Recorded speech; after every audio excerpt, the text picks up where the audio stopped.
Bienvenidos a todos y a todas a este taller, a esta clase que se llama Las creencias como sustento de la realidad y que, bueno, un poco tiene que ver con esto, ¿no? Vamos a indagar sobre nuestras creencias, sobre qué son las creencias, cómo lo que denominamos creencia tiene un efecto sobre nuestra realidad, cómo es que es posible que suceda esto y también vamos a lograr indagar un poco sobre nuestras programaciones o sobre nuestro subconsciente para develar también qué información tenemos oculta ahí y poder modificarla de tal modo que nos permita proyectar nuevas posibilidades de realidad.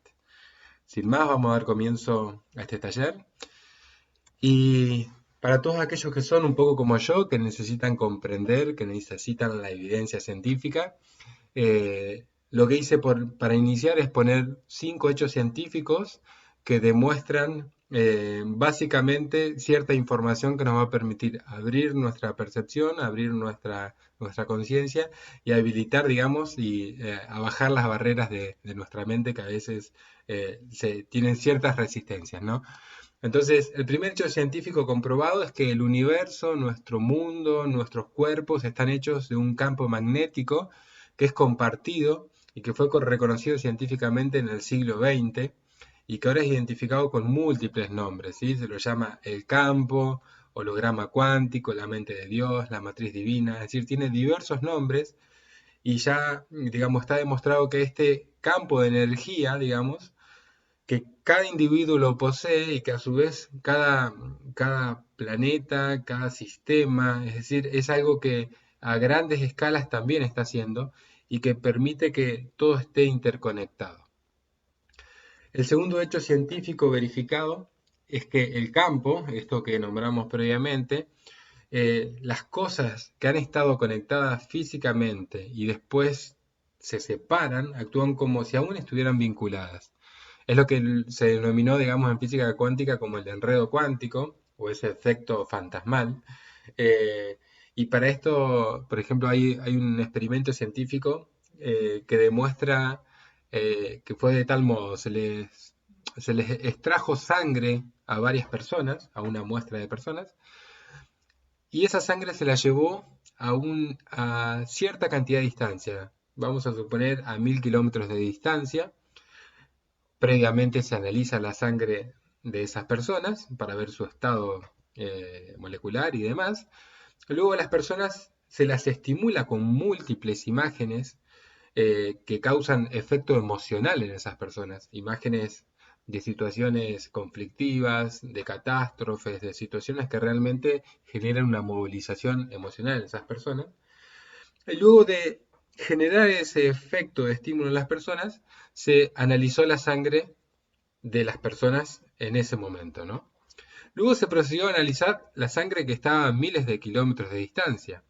Y cuando se revisa esa sangre a miles de kilómetros de distancia, se encuentran con la sorpresa de que esa sangre también se había modificado, de igual modo que se modificó la sangre que estaba fluyendo en los cuerpos de las personas. Este efecto de enredo cuántico nos demuestra que lo que estuvo conectado físicamente, no importa que se separe, sigue en conexión, ¿sí? Y esto abre a muchas posibilidades de interpretación de diferentes aspectos de nuestra vida y de aspectos de nuestra realidad. Pero en lo concreto lo que nos permite tomar conciencia es que no existe la separación entre algo que estuvo conectado. El tercer hecho científico comprobado es que el ADN humano, nuestro ADN, influye directamente en lo que ocurre en el campo o en la matriz, de un modo que parece poner en cuestión las leyes de tiempo y de espacio. Hay un experimento ruso en el cual lo que se hizo fue colocar, digamos, una molécula de ADN o moléculas de ADN, se las estimuló con fotones de luz, de tal modo que ese ADN recibió un estímulo lumínico y generó un efecto en su estado, de tal modo que luego se pudo contabilizar esos fotones de luz que se habían proyectado desde el estímulo del ADN. Luego se retiró el ADN de esa muestra y lo que se pudo observar es que la matriz de los fotones que se había formado con la presencia del ADN seguía manifestándose aunque el ADN no se encontraba, aunque esa muestra ya no estaba presente, la matriz fotónica seguía igual. De tal modo que el estímulo que recibió ese ADN manifestó un efecto en la realidad, que aunque ese ADN luego no esté, el efecto en la realidad persistía.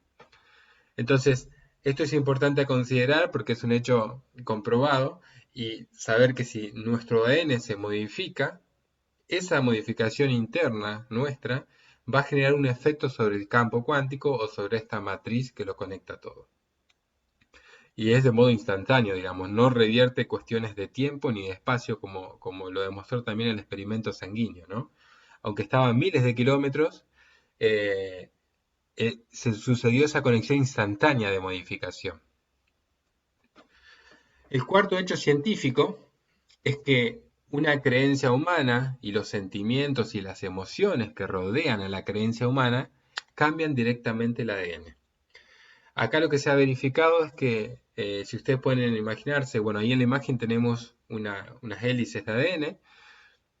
Lo que se ha logrado comprobar es que ciertos individuos, según su estado emocional, las hebras de ADN pueden encontrarse generando una hélice armónica o generando una hélice distorsionada, quizás más abierta, quizás más amplia.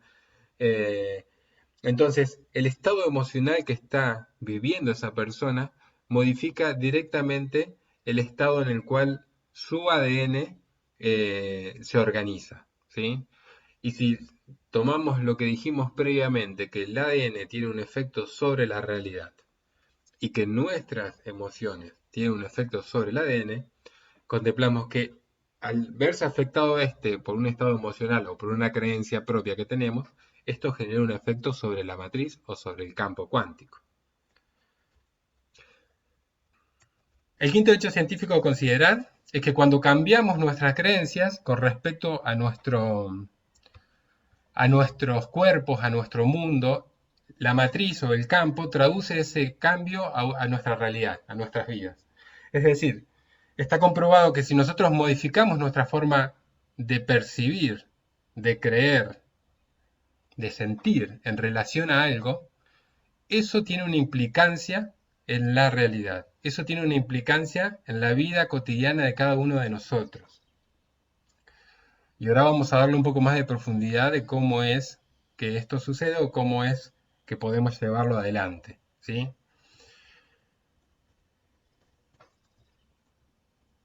Bien, en 1920 surge el físico Max Planck, que es un poco el padre de la física cuántica. Él describe una matriz que llena el espacio vacío. Se creía que había vacío entre los átomos, entre las partículas subatómicas. Y él explica que hay una matriz que llena ese vacío y que conecta todo con todo lo demás. Y que actualmente la ciencia moderna lo toma como si fuese una forma de energía omnipresente en todo momento y que ha existido desde siempre. Digamos, la ciencia lo toma desde el Big Bang, que lo considera como el inicio, ¿no? Pero bueno, desde siempre ha existido esta energía omnipresente que lo está como llenando todo, ¿sí? La matriz o el campo cuántico sugiere dos principios. El primer principio es que todo existe dentro de esta matriz. Por ende, todo está conectado. Absolutamente todo está conectado. Es por eso que cuando se dice que somos uno, realmente somos uno. Quizás nuestra percepción aún y no lo comprende, pero en esencia estamos siendo uno, una masa colectiva. Y esta matriz tiene otra particularidad, ¿sí? Que es una matriz holográfica, lo que significa que cualquier porción del campo contiene la totalidad de este. Acá hay que entender un poquito el concepto de la holografía. La holografía es una proyección, podemos ver una imagen proyectada, en la cual si nosotros tomamos una pequeña porción de esa imagen proyectada, en esa pequeña porción, si la logramos agrandar, vemos la totalidad de la imagen proyectada.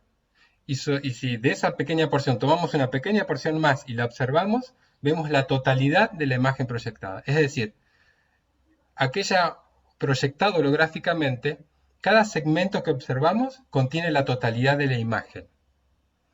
Entonces, esta matriz si nosotros observamos algo dentro de esta matriz, eso pequeño que observemos va a representar la totalidad. Y acá es donde nosotros empezamos a considerar y a ver que realmente observarnos a nosotros nos permite observar cómo está la totalidad de lo que estoy proyectando, la realidad de mi mundo, la realidad de todo de lo que estoy manifestando. Y entremos un poquito en qué es una creencia. La creencia se define como la certeza derivada de aceptar lo que pensamos que es verdad con nuestra mente. Fíjense que es una certeza, ¿sí? Derivada de aceptar algo que pensamos que es verdad, pero que a su vez se vincula con lo que sentimos que es cierto en nuestro corazón. Es decir, creemos algo cuando tenemos una coherencia entre lo que pienso que es verdad y lo que siento que es verdad. Cuando tenemos una coherencia entre el pensar y el sentir, estamos adentrándonos en lo que se define como una creencia, ¿sí? Porque vincula esos dos aspectos nuestros.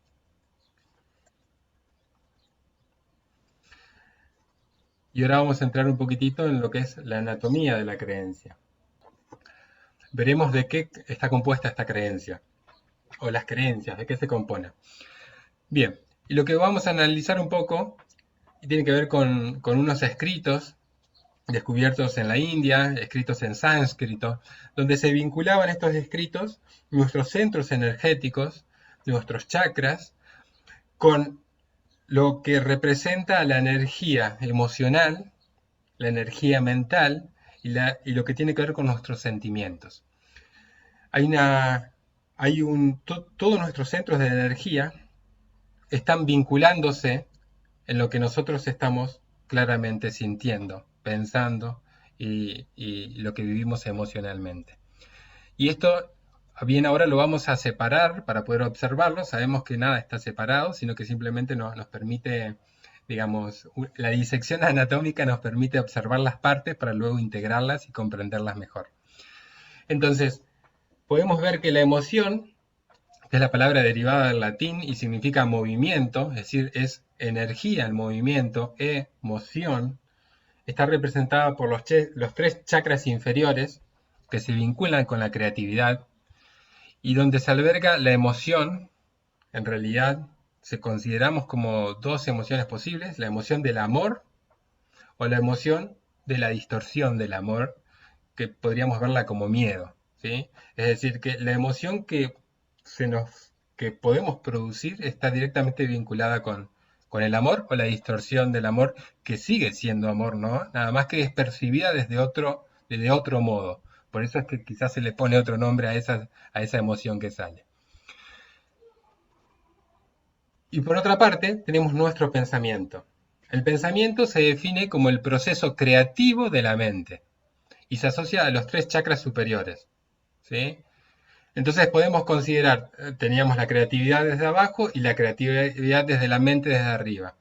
Podemos considerar a la emoción como la fuerza, la fuente de fuerza que le va a dar al pensamiento, digamos, la energía suficiente para proyectar la capacidad creativa de nuestra mente. Y lo que logramos manifestar en ese caso, gracias a los tres chakras inferiores que nos dan la energía, los tres chakras superiores que nos dan la creatividad mental, es encontrar un punto medio que se vincula con nuestros sentimientos. Un sentimiento es la unión de lo que pensamos con el combustible de nuestra emoción, de ese mismo pensamiento. Es decir, el pensamiento nos desprende, nos genera, nos inicia una emoción. Y esa emoción que se vincula al sentimiento, perdón, al pensamiento, nos genera un sentimiento. Este se relaciona con el chakra corazón, con el vórtice de nuestro corazón, que se ubica en la porción central de nuestro cuerpo. Y sentimientos tenemos varios, sentimientos de ira, de compasión, de paz, de gratitud. Es decir, ahí es donde nuestros sentimientos pueden ser múltiples de acuerdo al estado vibratorio de la sensación que nos genera el vínculo de la emoción con nuestro pensamiento. Entonces, cuando vinculamos todos nuestros centros energéticos y todo esto está siempre funcionando como una totalidad, ¿sí? Simplemente lo separamos para poder observarlo y para poder mirarlo. Los pensamientos y las emociones están retroalimentando nuestros sentimientos todo el tiempo. Y es así como un sentimiento, lo que yo estoy sintiendo aquí, ahora o en el momento que sea, me va a representar y me va a estar hablando de la energía que me está alimentando el pensamiento. Entonces podemos ver a la creencia como un tipo de sentimiento especial, ¿sí? Cuando albergamos una creencia sobre algo, siempre está relacionado con un sentimiento, que a menudo es intenso respecto a eso. Es decir, la creencia termina siendo como el resultado de lo que yo siento, ¿sí? Como es algo intrínseco, es decir, está dentro, uno es difícil estar dándose cuenta realmente si no pone conciencia en lo que piensa y en lo que está sintiendo en relación a lo que piensa, ¿sí? Pero develar o descubrir una creencia limitante solo basta con darme cuenta qué sentimiento estoy teniendo ante cierta situación. Si sucede una situación X y me genera un sentimiento desagradable, yo puedo, gracias a ese sentimiento, obviamente me tengo que dar el permiso de sentirlo, porque es completamente válido y natural, pero luego puedo observar qué estoy pensando, qué es lo que pienso en relación a esto, que estoy creando este sentimiento, qué es lo que creo en relación a esto que viví, que me está generando este sentimiento. Cuando uno hace esa autoobservación de qué es lo que está creyendo de la situación para generar ese sentimiento que está sintiendo, automáticamente se crean posibilidades de observar esa información y de descubrir desde nuestro interior qué es lo que nos está pasando, qué es la creencia que me está generando eso. Y si yo logro identificar la creencia que me está generando eso, tengo el poder de modificarla y de realmente salir de esa manifestación y de crear otras posibilidades. Entonces podemos considerar a la creencia como un lenguaje, es el lenguaje que toca la sustancia cuántica, porque ya vimos que está vinculada con nuestros sentimientos y que nuestros sentimientos afectan a nuestro ADN y que nuestro ADN genera un efecto sobre la matriz o sobre el campo cuántico. Entonces es un modo de lenguaje a través del cual podemos afectar a nuestro mundo, a nuestro cuerpo, a todo lo que nos rodea. La creencia es una experiencia personal, la creencia es nuestra aceptación de aquello, de lo que hemos sido testigos, de aquello que hemos experimentado, lo que hemos conocido, lo que hemos vivido. Digamos, cada uno tiene su propia experiencia personal, cada uno tiene sus propias creencias. Venimos de un padre, venimos de una madre, pero sin embargo, nuestras experiencias en la vida nos van generando una forma de percibir y de sentir que nos va, digamos, como nos va llevando a interpretar la vida de tal modo. Por lo cual cada uno es responsable de poder observar qué cree y tiene el potencial y el poder de decidir modificar eso si lo desea. Y acá viene la tercera, que es la creencia es el poder personal, realmente. A través de nuestras creencias somos poseedores de un regalo, del regalo más poderoso del universo, que es la capacidad de cambiar nuestras vidas, nuestros cuerpos, nuestro mundo, todo lo que elijamos. Realmente si logramos generar este movimiento que se transforma en profundidad en un sentimiento, podemos generar que se transforme, ya sea desde un aspecto físico que estemos viviendo, desde una relación social con otras personas o lo que cada uno tenga, ¿sí? Es lograr identificar y decidir modificar eso para que tenga un gran efecto. Y ahora entramos acá, porque para que la creencia tenga un efecto en la realidad, bueno, tiene que ocurrir dos cosas. Lo primero es que tiene que haber un medio a través del cual nuestras experiencias internas viajen más allá de nuestro cuerpo Y este medio está un poco develado. Este medio tiene que ver con que nuestras experiencias se viven a través de nuestros sentimientos, lo que nos generan esas situaciones. Y esas situaciones afectan nuestro ADN y nuestro ADN afecta el campo cuántico. Entonces, hay un medio a través del cual nuestro aspecto interno afecta el aspecto externo o todo lo que tiene que ver con este campo de energía que lo conecta todo. A su vez, para que afecte la realidad, la creencia tiene que tener el poder de hacer algo en el mundo físico. Es decir, si yo deseo modificar una creencia, mi creencia que voy a adquirir nuevamente, tiene que tener el poder suficiente como para generar un efecto en mi realidad. Es decir, tiene que poder reordenar los átomos externos para que lo que yo estoy creyendo realmente lo pueda ver manifestado. Porque si no lo logro ver manifestado, no es una creencia que esté realmente instalada. En ese caso hay que derivar. Estas son las dos cuestiones a considerar.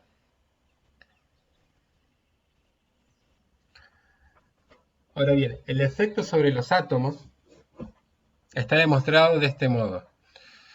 Científicamente se sabe que un átomo, cuando se lo somete a una fuerza magnética o eléctrica, modifica su carga, modifica su energía. Hay una modificación del átomo gracias a someterlo a una fuerza eléctrica o magnética. Y esto nos lleva un poco a indagar sobre el Instituto de Fermat, que habla de que la fuerza eléctrica de nuestra señal del corazón, medida por un electrocardiograma, es hasta 60 veces mayor que la señal eléctrica que emite nuestro cerebro, ¿sí? Medida a través de un electroencefalograma. Y que el campo magnético que genera nuestro corazón es incluso hasta 5000 veces más intenso que el de nuestro cerebro. Entonces, venimos previamente que para afectar los átomos se requiere básicamente de una fuerza eléctrica o magnética, e internamente tenemos un potencial gigante. Si hablamos del campo magnético de nuestro corazón, que es 5000 veces más fuerte que el del cerebro, tenemos una gran usina, se podría decir, de potencial de modificar nuestros átomos y los átomos de lo que estemos emanando, ¿sí? Desde nuestro campo magnético personal al campo magnético de la realidad en la cual estamos interactuando, ¿sí? Con la cual estamos interactuando. Las experiencias universales que conocemos como sentimiento y como creencia son nombres que les damos a la capacidad que tiene nuestro cuerpo, ¿sí? De convertir las experiencias en ondas eléctricas y magnéticas.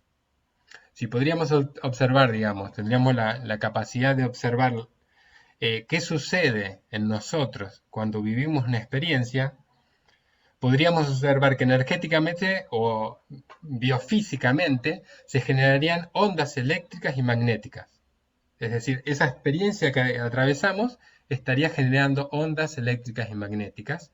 Simplemente que desde nuestra interpretación a eso le llamamos sentimiento y luego también lo podemos observar como una creencia. Entonces acá hice un poquito un esquema para resumir y para traer un poquito más claridad sobre esto.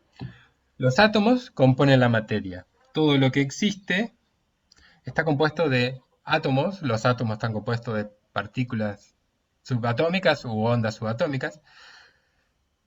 Pero esos átomos, si los sometemos a una carga electromagnética, pueden verse afectados. De hecho, se ven afectados, se ven modificados. Y si nosotros tenemos en el corazón un gran campo electromagnético, que así es y así está comprobado y corroborado, eso nos lleva a que a través de nuestros sentimientos, nuestro corazón produce un efecto a nivel cuántico con muchísimo potencial. Es decir, ese campo que tenemos internamente está todo el tiempo afectando las moléculas, los átomos, y todo el tiempo está afectando nuestra realidad. Simplemente que no somos realmente conscientes de los cambios que estamos viendo porque estamos habituados. Hay un hábito neurocognitivo a percibir las cosas, digamos, como las vivimos a diario, ¿sí? Ahora bien, esos sentimientos, esas creencias, si nosotros logramos modificarlas, si nosotros logramos que aquello que quizás nos traía un sentimiento desagradable, podamos transformarlo a una creencia, esa nueva creencia va a generar un efecto sobre los átomos y va a generar un efecto sobre la realidad, porque nosotros tenemos ese potencial. Entonces, la raíz de todo esto es observar nuestros sentimientos ante ciertos eventos que estemos atravesando o viviendo, ante ciertas situaciones, ante ciertas experiencias que estemos viviendo, porque ahí está un poco la raíz de lo que tenemos como instalado, ¿no? Instalado como una creencia. Ahora bien, la gran pregunta en todo caso es, ¿de dónde vienen las creencias que tenemos? O sea, estas creencias que uno tiene, ¿de dónde vienen? ¿Cómo es que se forman? ¿Cómo es que de repente creemos una cosa y no creemos otra? ¿Cómo hay personas que tienen otra forma de ver la vida y nosotros tenemos esta forma de ver la vida? Y esto sucede básicamente a muy temprana edad, desde nuestra gestación, podemos decirlo, hasta los 7 años, incluso podríamos ir hasta los 14 años, pero hasta los 7 años nuestro cerebro está en un estado hipnagógico, que es un estado podríamos decir, de una esponja. Nuestro cerebro está absorbiendo todo el tiempo lo que ocurre en nuestro entorno. Entonces, hemos sido gestados y desde nuestra gestación todo lo que está ocurriendo en nuestro entorno, en relación a nuestro padre, en relación a nuestra madre, en relación a las experiencias que están viviendo ellos, están informando, nos están informando de todo eso, digamos, nos están cargando de experiencia. Entonces, desde ahí a nuestro nacimiento y a medida que van pasando los años, eso se va transformando en información para nuestro subconsciente, que es una información necesaria porque un poco nos está permitiendo eh, material para poder sobrevivir. Recuerden que el modo supervivencia es el modo que está instalado por default en nuestro cerebro y entonces lo que busca siempre es sobrevivir. Y esto nos permite tener la información suficiente para sobrevivir. Si nuestros padres sobrevivieron, esa información nos llega a nosotros y nosotros vamos a poder sobrevivir gracias a esto. Ahora bien, como dijimos en la clase anterior, nosotros queremos el modo creativo, no el modo supervivencia. Entonces es importante indagar en nosotros mismos para identificar cuáles son esas creencias de nuestro subconsciente para poder realmente, si nos limitan, modificarlas y que de tal modo nosotros podamos vivir experiencias nuevas, no la repetición de las experiencias que han vivido nuestros ancestros o que incluso estamos repitiendo a diario, ¿no? Sino crear nuevas posibilidades de manifestación. Sabemos que la programación de hablemos un poquitito breve de nuestro subconsciente y consciente. El consciente es lo que nos damos cuenta, ¿sí? Esto es información que sabemos, por decirlo de algún modo. Representa solo el 5% de la información y es como el iceberg, ¿no? La puntita del iceberg es nuestro consciente y que responde a 40 bits de velocidad, ¿sí? Imaginen que nuestras redes neuronales eh, funciona con un movimiento eléctrico y ese movimiento eléctrico es información. Ahora bien, cuando vemos el subconsciente y el inconsciente, que representan el 95% de toda la información que yo dispongo, pero que no la sé que la dispongo, es muchísima información la que tengo y no sé que la tengo. Y la velocidad de la respuesta a esta información es 20 millones de bits. Es decir, nuestro subconsciente e inconsciente tiene un potencial de respuesta tan rápido que tiene sentido de que yo responda sin darme cuenta, o que mi cuerpo responda sin que yo incluso me dé cuenta conscientemente de que está respondiendo a algo. De repente hay un estímulo visual, sucede un accidente en la calle, o veo una imagen desagradable, o veo algo en la calle. Esa imagen, en mi subconsciente e inconsciente, tiene una respuesta tan rápida que me generan sensaciones internas que ni siquiera yo quizás logro percibir conscientemente a qué se deben, porque no me he dado cuenta que he registrado una imagen, pero mi subconsciente sí la registro. Y la velocidad es tan grande que me generó un efecto antes de que incluso yo me dé cuenta. Entonces, esta información que está oculta ahí, a medida que la podemos poner sobre la luz, sobre la mesa, podemos realmente tomar la decisión de revisarla y de decidir si queremos otra cosa o queremos seguir con eso. Ahora bien, ¿cómo detectamos esos patrones condicionantes, esas creencias, eso que recibimos?